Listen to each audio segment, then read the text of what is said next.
Рубрика «В поисках жемчужины». Ну что, ребятки, вы готовы нырять в коричневую массу в поисках золотых бриллиантов, которые она может скрывать?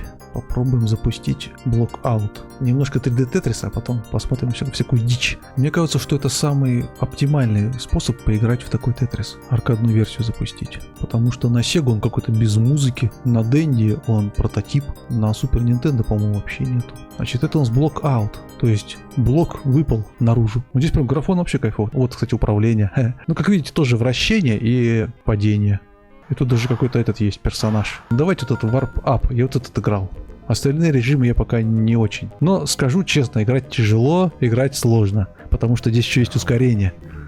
Как в настоящем тетрисе. Я оценил, почему на Сеге сделали бросание блоков на кнопку старт. Потому что здесь я бросаю блоки на кнопку X, и я иногда просто путаю. И нечаянно бросаю не туда. Самое тяжелое — это привыкнуть к тому, как надо правильно вращать. Чтобы в экстремальной ситуации быстро сообразить и положить как надо. А смысл здесь в том, что ты просто играешь и стираешь ряды. И вон там написано face, зеленые циферки. Это вот сколько нужно стереть слоев. Стираешь слои и как бы выигрываешь. Ну вот я уже накосячил, перепутал. 5 дорожек стереть как бы не проблема. Но на самом деле не все так просто. Когда начинаешь все путать, очень легко проиграть. Но так как мы играем на аркадном автомате, и так как мы ребята богатые, нас это не особо волнует. Здесь же паузы нету, проблема-то в чем? Хочешь играть на аркадном автомате, играй без паузы и без перерыва. Я вот на портативочке играл сегодня, прям кайфово сидишь, играешь потихонечку. Ну, когда у тебя деньги в кармане есть, бесконечные, вообще нормально. Как вот залипалка, прикольная штука.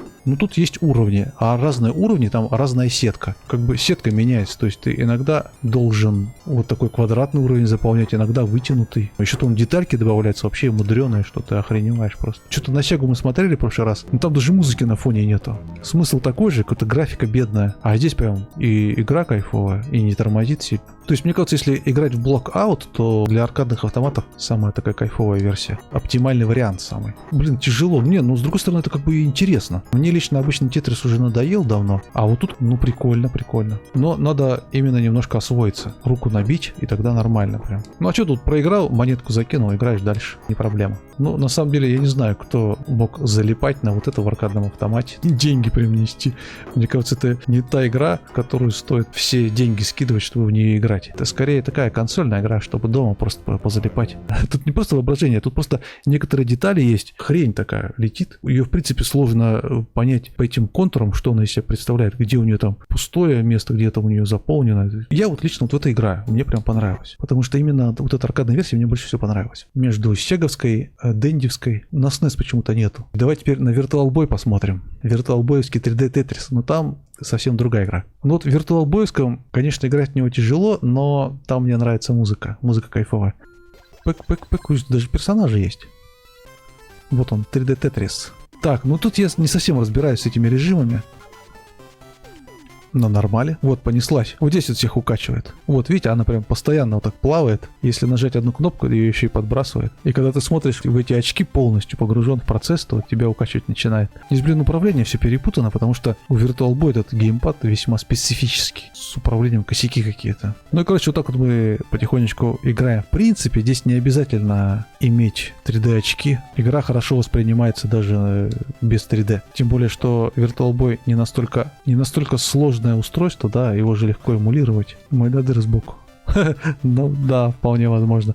Блин, у меня, походу, управление еще не подкручено здесь. Я, короче, выяснил, что на кнопку Select можно остановить вот это вращение и спокойно играть. То есть, вот он, хоп, я нажал, он замирает. Поэтому, если у вас есть Virtual Boy, вы хотите в это поиграть, то не бойтесь, можно играть. Здесь единственное, что мне не нравится, что эта игра очень сильно тормозит. Здесь бы, конечно, 60 FPS и цветную графику, и было бы вообще нормально. То есть я бы поиграл в какой-нибудь ремейк. А вот в чистом виде вот в это играть, конечно, тяжело. Оно реально тормозит прям. Кадров 15 или вообще 10. Это беда. Но, в принципе, играть можно на чем угодно, на любой сковородке. Но я, короче, не могу нормально играть, потому что у меня кнопки вращения не настроены. Я просто вращаю по одной оси. В общем, вот такой веселый тетрис для Virtual Boy. Если Алексей Пажитнов к этому имеет отношение, мне бы интересно было бы послушать, как он его разрабатывал. Или это просто Nintendo делало по его лицензии. Что он вообще думает об этой игре. Я там какой-то еще пазл нашел. Пазл называется Клакс. Клоакс.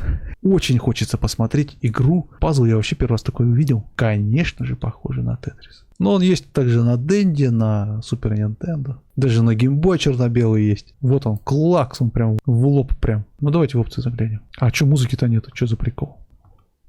Да, все, погнали. Как играть? А, ну я понял. Раскладываешь сверху. Чпок-чпок. И все, побежал. Давайте назовем это как 3 в ряд. А, типа я их должен, видимо, ловить. Если я не поймал, то они просто упадут. Чпок-чпок. Ну слушайте, а что, весело, да? А мне нравится, что здесь еще на втором плане машинки нарисованы. То есть я как будто бы на каком-то там торговом центре нахожусь. Вообще нормальная игра. Ну, конечно, может быть, механика с этими катаниями слишком замороченная.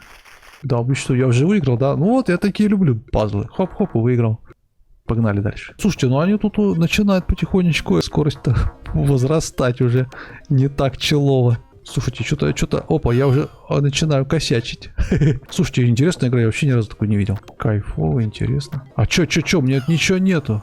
Все, я проиграл. Давайте, может быть, поиграем во что-то более экшоновое. Так, а вот на Game Boy Color у меня есть парочка игр, тоже хочется посмотреть. И я представляю вашему вниманию игру «Планета обезьян». Это по фильму Тима Бёртона. Фильм, надо сказать, хороший, но почему-то захейченный. Вот эту игру я вообще не играл. Я чисто скриншот увидел. Мы с братом вообще в детстве любили смотреть этих «Планеты обезьян». Фильмы. Там 60-х они годов мы прям балдели. Так прям кайфово было. И я поэтому очень сильно обрадовался, когда новая экранизация вышла с Марки Марком. А тут какой-то прям этот принц Персии, смотрите. Ну чё, ну кайфово же. Опаньки, да слушайте, реально кайфово прям. Во-хо-хо. Ух ты ж, выглядит как будто бы круто. Может быть, не совсем принц Персии, скорее, наверное, флешбэк. А он еще даже так умеет. Но она еще есть на Game Boy Advance, но что-то на Game Boy Advance там это не очень веселая графика. И что, я теперь могу бить? Змея подколодная. Как бы я еще издалека убил? Макака ходит, давай, иди сюда. Люк Скайуокер на планете обезьян. Да, ну, Марки Марк. С ножом я не могу цепляться, но нифига, ребята, придумали. И слишком реалистично. Опа. По горлышку. Ну, нормально, не, ну прикольно. Здесь еще такой пиксель-арт смешной. Смотрите как. Опа! Какой-то современный принц Персии, можно сказать. Такое впечатление, что он просто взял нож и начал резать обезьян ни за что. Они его ничего плохого-то не сделали. Ну-ка, иди сюда. Слишком медленно. Надо, видимо, поразбираться с управлением еще. А я могу туда перепрыгнуть? Ну-ка. Ух ты, нифига себе. Вот это пируэт, какой-то принц Персии просто. Пески времени, ё-моё. Но надо еще посмотреть на Game Boy Advance. Но мне эта рендеренная графика, она мне не нравится. Пререндеренная. Она как-то дешево выглядит. Так, давайте еще одну игру посмотрим. Давайте последнюю, наверное. Игра про невидимых убийц, которые приходят во тьме и убивают вас во сне. Возвращение ниндзя. Возможно, она известна в узких кругах.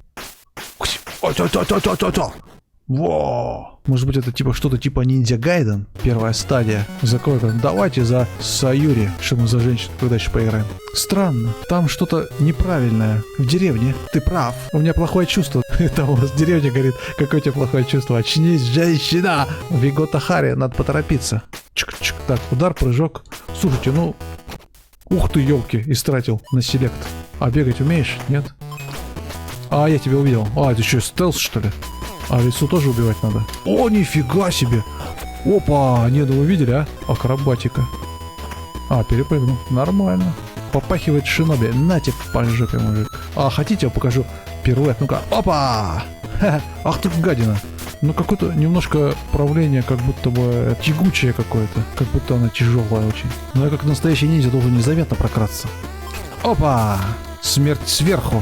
Слушайте, ну прикольная игра. Надо посмотреть, сложная ли она или нет. А может быть, она еще запустится на черно-белом геймбое, вообще кайфово. Ух ты, это что такое? Ай-яй-яй-яй-яй. Думал, сейчас пойду по воде. Хренушки. А ты кто такой? Ты меня не видел, я тебя не видел. Да блин, да что я не могу подпрыгнуть-то? Как-то физика персонажа немножко топорная какая-то. Все что... Опа, нифига, босс. Ух ты, нифига. А, слушайте, а анимация-то какая кайфовая. Ага, выкусил. Ах ты ж гад. Ах ты ж, блин. Ладно, что, давайте на этом остановимся. О, стойте, кошку. Кс-кс-кс. Иди сюда. Сейчас покажу кошку. Она уже спала. Скажи, мяу. Скажи, мяу. Ты моя кисуля. Ну все, пока меня не поцарапал. Она, короче, обиделась, что я ее взял. Ну извини, ну что, показать надо было. Ну ты что? Может, кто лайк поставит? Что ты как это? Спицы у меня днями. посмотрели кошечку, поставили лайк, подписались на канал. И с чистой совестью можно расходиться. Ну все, всем пока.